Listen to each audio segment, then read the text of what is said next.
tous les amigos, abonnez-vous tous les amigos sur ma chaîne os de tes designos. Alors pourquoi je dis tout le temps amigos, vous le savez peut-être pas. On m'a posé la question la dernière fois, pourquoi tu dis les amigos et tu dis tout en os, comme un élève qui connaît pas un mot en espagnol et qui le tente en français en rajoutant os à la fin. Mais je vais vous le dire pourquoi. Je vais vous le dire. Une fois on a été à Quick. Et je vous jure qu'il y avait une pub, je sais pas si c'était sur tous les Quick de France, il y avait une pub comme ça, avec la mascotte de Quick qui s'appelait Quickos. Je commençais à sentir le truc arriver. Et cette mascotte, elle était comme ça, genre hey! Et en bas, il y avait une phrase. Franchement, les mecs du marketing, ils sont d'une solidité. Les mecs de la com, ils sont là. Et il y avait marqué sur la phrase « Salutos, viens fêtos ton anniversaros avec Quickos et tes amigos ». Je te jure, un truc de ouf. Comment on peut chier une phrase comme ça en pensant que ça va faire venir les petits? C'est nul, c'est nul. Du coup, comme j'aime les trucs nuls, je l'ai réutilisé après, j'adore. Excellent, excellent. Tu m'étonnes qu'ils se sont fait racheter Quick. J'ai glissé ça comme ça. Alors aujourd'hui, un épisode un petit peu spécial, mes petits amigos, parce qu'en fait, on va parler conceptualisation de la gaming room. Alors je sais, j'ai déjà lancé le truc, mais évidemment, la conception était avant. Alors ça aurait dû être l'épisode 1, en vrai, ça aurait été cool. Mais je m'aperçois que les travaux c'est très long à faire, hein. D'ailleurs c'est pas ma première pièce où je suis en travaux, donc je sais très bien que c'est long. Et ben voilà, je pose là cet épisode comme ça, là ça me laisse le temps d'avancer. Je sais que vous êtes impatients, bande de petits filous. Alors en fait, par rapport à la conceptualisation, j'ai fait des plans. Vous allez voir que je me heurte à pas mal de problèmes qui vont être réglés en fait au fur et à mesure. Déjà les plans, je vous les transfère, voilà, ils sont là, je vous les mets là. J'ai fait des plans déjà par rapport, il a fallu anticiper sur tout ce qui est câblage. Alors évidemment câblage électrique, évidemment câblage lumière, qui est différent, puis câblage spécifique, alors c'est pas du câblage mais c'était par rapport au tuyau de chauffage qu'il fallait que je gère, que vous avez vu dans la vidéo numéro 1. Et ensuite surtout il faut que je prévoie aussi de pouvoir modifier les choses, donc avec des passages de fil et tout ça. J'ai du câble réseau qui doit passer, j'ai du câble, j'ai quoi d'autre comme câble, j'ai des câbles vidéo et j'ai des câbles audio qui doivent passer. Et en fait tout ça, ça fait beaucoup d'informations, et juste de tête comme ça, c'est pas possible de tout retenir, donc en fait il a fallu faire ces schémas là. Comme vous pouvez voir avec des codes couleurs pour savoir où vont passer les câbles et tout ça. Et évidemment arriver le jour J devant ta plaque de plâtre, il y a des petites modifications qui se font, mais en gros voilà, il a fallu modéliser ça, donc c'est à ça que ça devrait ressembler, si vous arrivez à deviner quelque chose. Et plus important encore, il y a, je l'ai foutu où là, je sais même plus, je sais même pas si je l'ai scanné, mais je crois que c'est en... non. Ouais, je vais vous mettre juste ici. Par exemple, ça c'est le coin gaming room, c'est là normalement dans le délire, parce que vous savez pas où je vais encore, donc ça me permet en même temps de vous l'expliquer. Ça sera un meuble fait sur mesure dans lequel il y aura à peu près, alors je me souviens plus, j'ai pas la feuille sous les yeux là, mais c'est à peu près une douzaine de consoles branchées H24. Alors pas allumées évidemment, les personnes jouent à 12 consoles en même temps. En gros ça sera ça, il y aura des télés à tube cathodique pour jouer comme à l'époque, parce que ça j'aime bien, et puis en même temps une télé plate, si on a envie voilà, de voir sur la télé plate. Donc ça c'est vraiment le coin gaming room vu de face, c'est-à-dire quand on sera assis sur un canapé, c'est ça qu'on verra. Et en fait je me heurte à beaucoup de problèmes technologiques, beaucoup de problèmes de connectique. C'est pour ça que j'ai fait cette feuille là, je vous la mets en mode propre juste à côté. En fait il faut que je passe par des band bridge pour passer sur des Péritel, sur du HDMI et des trucs automatiques. Des trucs qui sont branchés, des vrais boîtiers qui sont branchés sur alimentation, quoi, sur secteur, pour pouvoir avoir en fait tout simplement une vidéo propre. Et ce que j'aimerais, et c'est ça le challenge en fait, mais ça vous le verrez bien plus tard, il faut déjà que je termine la pièce, c'est avoir une télé plate qui elle accueille tous les signaux vidéo de toutes les consoles, notamment des PS3 et tout ce qui est en HDMI en fait, Xbox 360 par exemple qui commence à être en HDMI.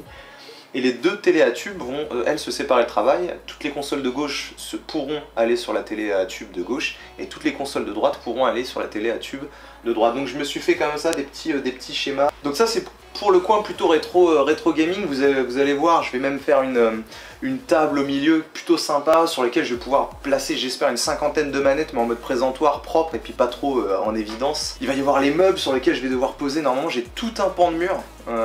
Ce pan de mur là je vous le montre en photo. Normalement tout ce pan de mur, il n'y a que des boîtes de jeux vidéo et des consoles de jeux. Vous allez voir, normalement le rendu sera vraiment cool, j'ai hâte, j'ai vraiment hâte. je vais voir ce qui se fait à Ikea par contre là-dessus par rapport au niveau des boîtes, parce que j'ai pas envie de cumuler des boîtes derrière des boîtes, ça je l'ai déjà fait, c'est un enfer. Je rebondis là-dessus pour vous montrer l'historique de... En même temps ça peut peut-être intéresser certaines personnes, parce que vous savez pas ce que je possède, donc du coup vous savez pas où on va, donc je peux vous montrer un petit peu l'historique de la gaming room, c'est-à-dire que quand j'étais étudiant encore, je commençais tout juste à...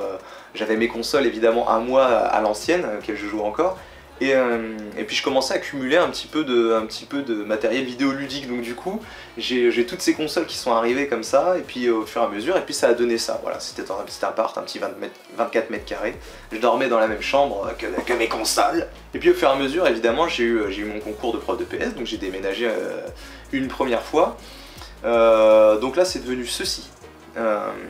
Donc c'était déjà un petit peu mieux, j'avais un environnement à la fois PC et à la fois vidéoludique.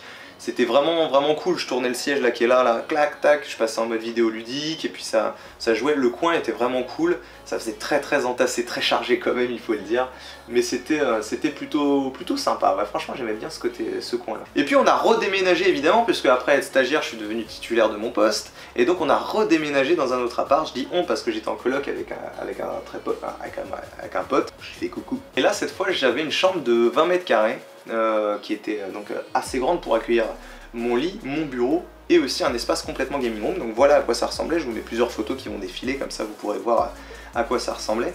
Et là effectivement je commençais à avoir plein de télés, des petites télés à tubes, des grosses télés à tubes, quelques petits écrans plats, des petites choses sur lesquelles on jouait à tout, putain des fois on s'est fait des soirées, c'était génial quoi. Voilà à quoi ça ressemblait, et aujourd'hui c'est quasiment 40 mètres carrés qui vont être dédiés uniquement à ces espaces là. Donc j'ai envie de faire un truc aux petits oignons, un truc vraiment au taquet, un truc vraiment nickel, faut que ça soit propre avec des sièges et chaque environnement quoi. Le seul truc que je rajoute en plus au final c'est le cinéma. Et donc du coup je rebondis sur le cinéma tout de suite.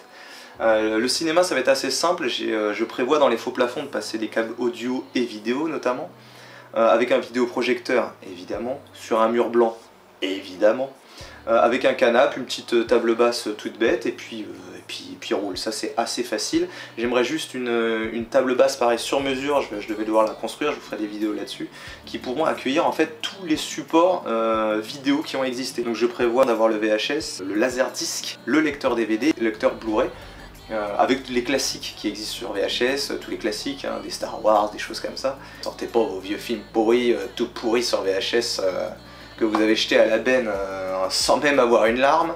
Non, j'aimerais vraiment avoir des bons VHS, des bons DVD, les classiques de cette époque qui sont sortis à cette époque, quoi, pas des rééditions, des choses comme ça. Et évidemment le dernier coin, le coin qui remplacera ce coin temporaire de 3 ans, le coin setup.